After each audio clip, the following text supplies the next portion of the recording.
चुनाव लड़ा जाता है जनता के बीच में जाकर, जनता के मन को जीत के। जब आप जनता को पागल समझते हो और उसके बाद कहते हो कि हम गरीबी मिटा देंगे, ठकाठक ठकाठक, अरे भाई तुम्हें कोई अलादीन का चिराग हाथ लग गया क्या? तुम्हारी तमाम राज्यों में सरकारें, जरा मिटा के तो दिखाओ। विपक्ष तो इतनी हद तक गिर गया है कि कल एक फर्जी अपॉइंटमेंट लेटर तक जो है प्रशांत किशोर के नाम का जारी कर दिया गया, जिसमें उसको बीजेपी का प्रवक्ता की नियुक्ति के रूप में एक कागज चला दिया जा रहा है। मुंह उठाए और उसके बाद बोल दिया कि जी 4 तारीख के बाद हमारी सरकार बनेगी और 1 लाख रुपए सारी महिलाओं के अकाउंट में खटाखट खटाखट। विपक्षी दल के नेता हैं बड़े बड़े, राहुल गांधी से लेकर आप किसी को भी उठा लीजिए, वो सबसे बड़ा मुद्दा उठा रहे हैं महंगाई का, और उन्हीं के शासित राज्यों में सबसे महंगा डीजल पेट्रोल है। नरेंद्र मोदी इतना बड़ा जीएसटी का स्टेप ले सकते हैं, इतना बड़ा नोटबंदी का स्टेप ले सकते हैं, तो जनता के फायदे के लिए और अर्थव्यवस्था के अंदर जो इम्बैलेंस है उसको ठीक करने के लिए पेट्रोलियम प्रोडक्ट को भी जीएसटी के एम्बिट के अंदर लाना जरूरी है। नमस्कार, मैं हूं आपके साथ अर्जुन खजूरिया। आपका स्वागत है हमारे चैनल पर।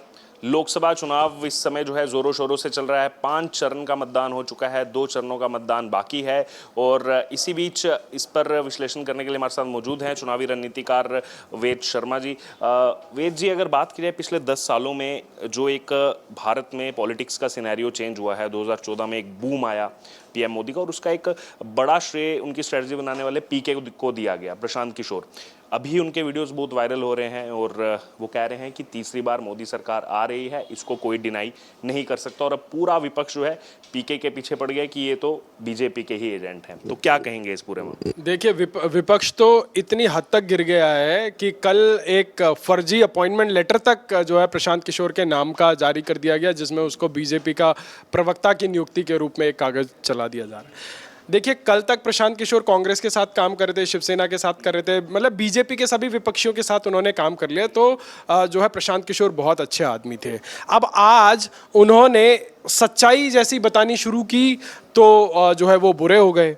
आप सोचिए, वो बिहार के अंदर एक जन सुराज यात्रा करके निकले और उन्होंने बहुत कैंडिड चीज़ें बोली बिहार की राजनीति को, और वो चूंकि वो इस रणनीतिकार रहे, उन्होंने लालू यादव और नीतीश कुमार के गठबंधन को जो है आगे लाने में बहुत बड़ी भूमिका खेली। जो लालू और नीतीश ये कहते थे कि अरे फेसबुकिया से कोई चुनाव जीतता है क्या, ऐसे लोगों तक को जो है कैंपेन स्ट्रैटेजिस्ट की ज़रूरत पड़ी।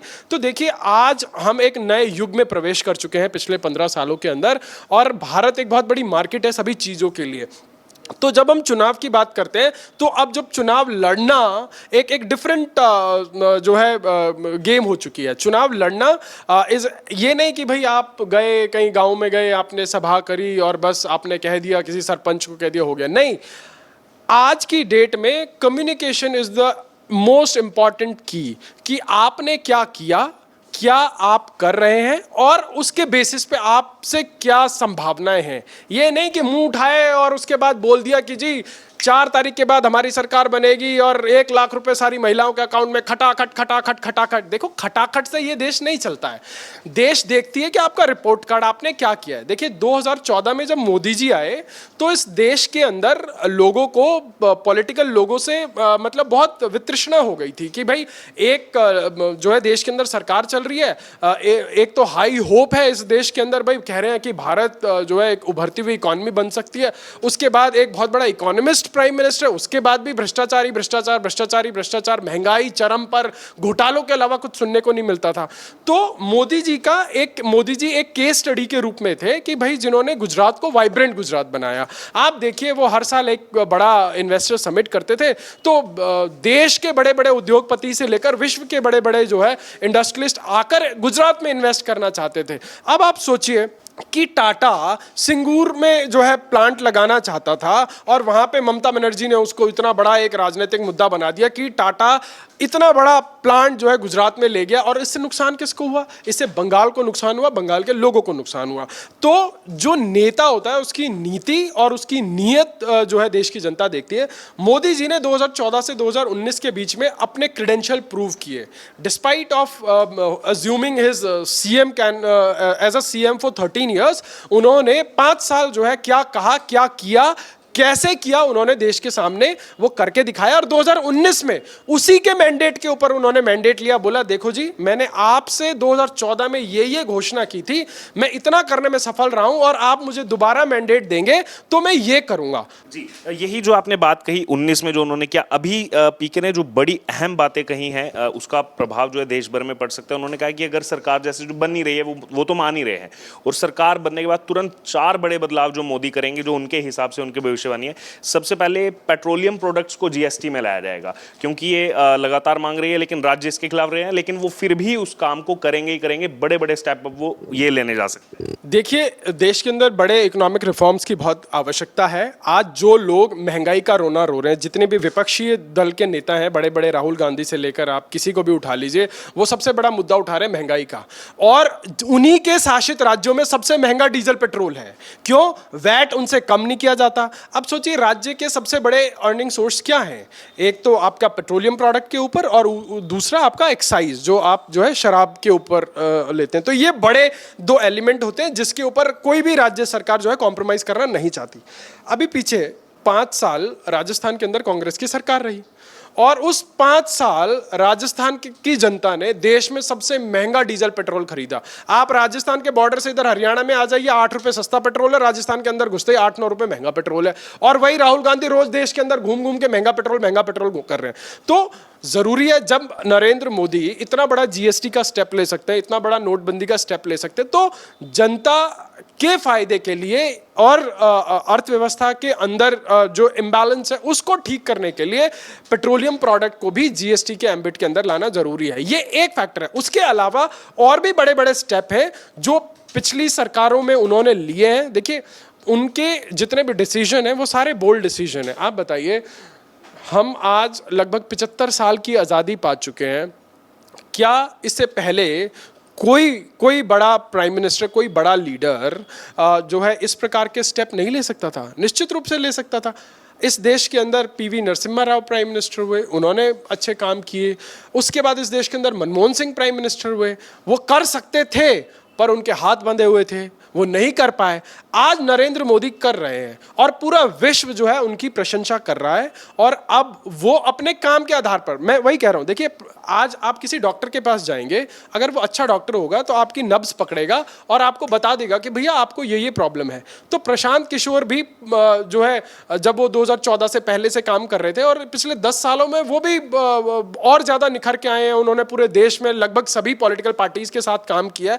अगर वो इस सच्चाई को बयान करें, अगर वही प्रशांत किशोर ये कह देते कि जी राहुल गांधी ने जो यात्रा निकाली है वो मतलब भारत में पॉलिटिकल ट्रांसफॉर्म कर देती, तो अभी राहुल गांधी रोज उनके भजन गा रहे होते, जय पीके जय पीके। अब जैसे ही उन्होंने असलियत बयान कर दी तो उसके बाद आज हालत क्या हो रहा है। आज देखिए, आज भारत कोई छोटा मोटा देश नहीं है, 140 करोड़ का देश है और यहां पर आपको हर इलेक्शन को, हर विधानसभा को एज अ केस स्टडी लेना होगा। मैं छोटा सा एग्जांपल देता हूं। यूपी के अंदर चुनाव हुआ, यूपी के अंदर कोई ये नहीं कह सकता था कि जी बीजेपी वापस करेगी, पर बीजेपी के संगठन के अंदर के जो लोग हैं, अगर आप उनसे बात करते तो वो कहते हैं कि हम इस बेसिस पे जो है हम काम कर सकते हैं। अब जो हवाई राजनीतिक विश्लेषक बने घूमते हैं, आज एक चैनल पर मौसम विज्ञानी बन गए, दूसरे चैनल पर फलाने के विश्लेषक बन गए, विदेश विषयों के विश्लेषक बन गए, पर क्या करते हैं कि वो समझते तो है नहीं, एसी कमरों के अंदर बैठकर विश्लेषण करते हैं। अब आप सोचिए 25 करोड़ की पॉपुलेशन वाली उत्तर प्रदेश के अंदर, और उत्तर प्रदेश और बिहार की राजनीति ऑलमोस्ट एक बराबर है। तो वहां क्या होता था कि जी आप जो है एक जातिगत परम्यूटेशन कॉम्बिनेशन बनाओ और उसके बाद जो है आप जातिगत लोगों के अंदर विभाजन करो, वोट इकट्ठे करो और जीत जाओ। और पिछले इलेक्शन में यूपी के अंदर जिस प्रकार का गठबंधन हुआ कि कांग्रेस अलग लड़ेगी, सपा बसपा एक साथ लड़ेंगे, तो क्या होगा, मुस्लिम, दलित, यादव सब पोलराइज हो जाएंगे, कांग्रेस लड़ेगी, सवर्णों का वोट काटेगी और बीजेपी जो है अलग थलग पड़ जाएगी। इतना करने के बावजूद भी बीजेपी को लोकसभा के अंदर 63 सीट्स मिली। क्या ये अपने आप में चमत्कारिक नहीं था? तो जो यूपी का विधानसभा चुनाव था उसमें 8 करोड़ लाभार्थियों का वोट बैंक जिसको बीजेपी ने एड्रेस किया। अब जब आप 25 करोड़ 24 करोड़ करोड़ की पॉपुलेशन में आपके पास 8 करोड़ लाभार्थी का जो है इतना बड़ा चंक है और आप उसको एड्रेस करोगे तो डेफिनेटली आप जीतोगे ना। तो ये जो बहुमत आया है ये सिर्फ जातिवाद के कॉम्पोजिशन पे या जातिवाद के परमुटेशन कॉम्बिनेशन को एड्रेस करके नहीं आया है, क्योंकि इस देश के अंदर प्रधानमंत्री मोदी ने पिछले 10 सालों के अंदर ट्रांसफॉर्म किया है। अगर मैं 10 साल का डेटा उठा के बात करूं तो ईएसआई पीएफ का डेटा कहता है कि 18 करोड़ लोग पिछले 10 साल में ईएसआई पीएफ के अंदर जुड़े हैं। इसका मतलब सालाना 1.8 करोड़ लोगों को रोजगार मिला है। अगर मैं जो है लोन, मुद्रा लोन की बात करूं या तमाम उन पॉलिसीज की बात करूं जिससे जो है ग्राउंड लेवल पर लोगों को एम्पावर किया गया है, 51 करोड़ लोगों को डिफरेंट सेगमेंट में वो सुविधाएं मिली हैं। वो जो है सरकार जो मुद्रा योजना से लेकर जो अन्य तमाम जो खुदरा व्यापारियों को जो छोटा लोन 50 से 75 हजार रुपए का लोन मिला है, क्या ये रोजगार सृजन के अवसर नहीं है? देखिए, मोदी जी एक शिल्प की तरह, एक शिल्पीकार की तरह, जैसे कहते हैं ना, अंदर हाथ सहारा दे बाहर मारे चोट, कुम्हार कैसे घड़ा बनाता है, वो उसी प्रकार से करता है। तो वो क्या कर रहे हैं, उस पूरी अर्थव्यवस्था का कोर्स करेक्शन कर रहे हैं। जब कोर्स करेक्शन करते हैं तो इस प्रकार के जो है रिजल्ट निकल के आते हैं। आज देश के अंदर किसी के पेट में इस बात से दर्द हो सकता है कि जी ये काशी कॉरिडोर बना दिया, अयोध्या बना दिया, ये बना दिया। आप सोचिए, अयोध्या जैसे एक छोटे से जिले के अंदर 50,000 करोड़ की इन्वेस्टमेंट है, 28,000 करोड़ की जो है सरकारी इन्वेस्टमेंट है, not on the temple but on the infrastructure. आज ये आलम है कि जो जगह 10,000 रुपए गज की अगर जगह अयोध्या के अंदर थी, तो वो जगह आज 1 लाख रुपए गज के ऊपर भी लोगों को खरीदने पे नहीं मिल रही है। तो वहां पर इकोनॉमी रिवॉल्व कर रही है, वहां पे इंटरनेशनल एयरपोर्ट आ गया, वहां पर जो है इंटरनेशनल फैसिलिटी की एक रेलवे सुविधा आ गई। आज दिल्ली से लोग जो है वंदे भारत से ट्रैवल करके अयोध्या पहुंचते हैं। डेली का वहां जो है 4 से 5 लाख जो है श्रद्धालु पहुंच रहा है। तो इस प्रकार से देश के अंदर एक इकोनॉमिक इंटीग्रेशन का इतना बड़ा काम किया जा रहा है, जिसमें लाखों लोगों को स्वरोजगार मिल रहा है। जब लोग सेल्फ डिपेंडेंट होंगे तो आप सिर्फ और सिर्फ नौकरियों के दम पर या सरकारी नौकरियों के दम पर आप आश्रित नहीं रहेंगे। आज अमेरिका और यूरोप की बड़ी बड़ी एजेंसियां इस बात के ऊपर स्टडी कर रही हैं कि ये पिछले 10 साल में ऐसा कैसे हो गया। यूरोप इज ब्लीडिंग, जो है ब्रिटेन इज ब्लीडिंग, तमाम जो है जो मुल्क हैं वो जो है कोविड के बाद अपने आप को संभाल नहीं पा रहे, पर भारत कैसे सस्टेन कर रहा है और सर्ज कर रहा है। आप सोचिए, अभी हम शेयर मार्केट की बात कर रहे हैं, 5 ट्रिलियन यूएस डॉलर की जो है आज हमारी मार्केट कैप है। और क्या ये ट्रांसफॉर्मेशन का सबसे बड़ा जो उदाहरण नहीं है? तो ये तमाम फैक्टर के ऊपर जब हम चर्चा करते हैं तो चाहे वो प्रशांत किशोर हो, चाहे कोई भी रणनीतिकार हो, वो सच बोलने से गुरेज नहीं करेंगे। तो सबसे समस्या इन विपक्षियों के साथ ये है कि मीठा मीठा गपागप और तीता तीता थू थू। तो अगर प्रशांत किशोर राहुल गांधी को कहते कि राहुल गांधी जो है राजनीतिक महापुरुष हैं और वो देश में संविधान के जो है संविधान के बहुत बड़े संरक्षक हैं, तो मैं कह रहा हूं कांग्रेस वाले अपनी जनसभाओं में प्रशांत किशोर के जो है बैनर पोस्टर लेकर पहुंच जाते। पर आज क्या प्रशांत किशोर ने इनको आईना दिखाने का काम किया? तो अब ये जो है प्रशांत किशोर को गालियां देंगे। तो प्रशांत किशोर ने बहुत अच्छा कहा कि भैया पानी की बहुत ज़रूरत होती है, देश में बहुत गर्मी है और जो है पानी आदमी को हाइड्रेट रखने में मदद करता है। तो जो लोग मुझे गाली दे रहे हैं, जो मुझे भला बुरा कह रहे हैं, उनके शरीर का, उनके मस्तिष्क का जो है तापमान 4 तारीख को और बढ़ने वाला है। तो बहुत सारा पानी, ठंडा पानी अपने पास रखें, पीते रहें, ताकि 4 तारीख को चक्कर आके ना गिर जाए। तो मेरा भी उन सभी नफरती चिंटुओं को आपके चैनल के माध्यम से यही संदेश है। देखिए, चुनाव लड़ा जाता है जनता के बीच में जाकर, जनता के मन को जीत के। जब आप जनता को पागल समझते हो और उसके बाद कहते हो कि हम गरीबी मिटा देंगे, ठकाठक ठकाठक, अरे भाई, तुम्हें कोई अलादीन का चिराग हाथ लग गया क्या? तुम्हारी तमाम राज्यों में सरकारें, जरा मिटा के तो दिखाओ। तुमसे अपने राज्यों में महंगाई कंट्रोल नहीं होती। तुमने अपने राज्यों के जो है तमाम मिनिस्टर्स को जो है अपना एटीएम समझ रखा है। वहां विकास के काम नहीं हो रहे। जहां तुम्हारी सरकार बनती है, जहां तुम कहते हो कि हम ये भी दे देंगे, वो भी दे देंगे, फलाना दे देंगे, जैसी सरकार बनती है तो कहते हो कि हमारे जितने हैं सारे एमपी जिता के लाओ तभी हम करेंगे। कर्नाटक में कहते हो हमारे पास पैसा नहीं है देने के लिए। अरे विकास के लिए जो पैसा है उसको रोक के तुम जो है अपनी महत्वाकांक्षी योजनाओं को जो है फुलफिल करने में लगा देते हो। फिर कहते हो कि केंद्र पैसा नहीं दे रहा। देखिए, तुमने क्या केंद्र से जो है पहले मोदी जी से सलाह मशविरा करके बोला था कि मोदी जी हम ये योजनाएं दे दें।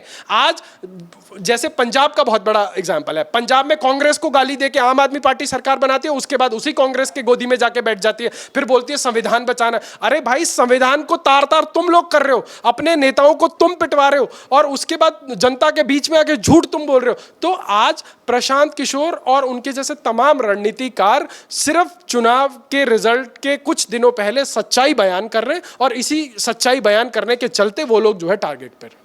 तो ये आपने सुना हमारे साथ चुनावी रणनीतिकार वेद शर्मा जी को, और अपनी बातें इन्होंने रखी जो पीके का भी एग्जाम्पल सब देते हैं और उस पर कैसे विपक्ष हो हल्ला मचा रहा है, उसको लेकर भी अपनी राय रखी। अब आपकी इस पूरी चर्चा से जो राय हो आप ज़रूर हमारे साथ कमेंट बॉक्स में शेयर करें।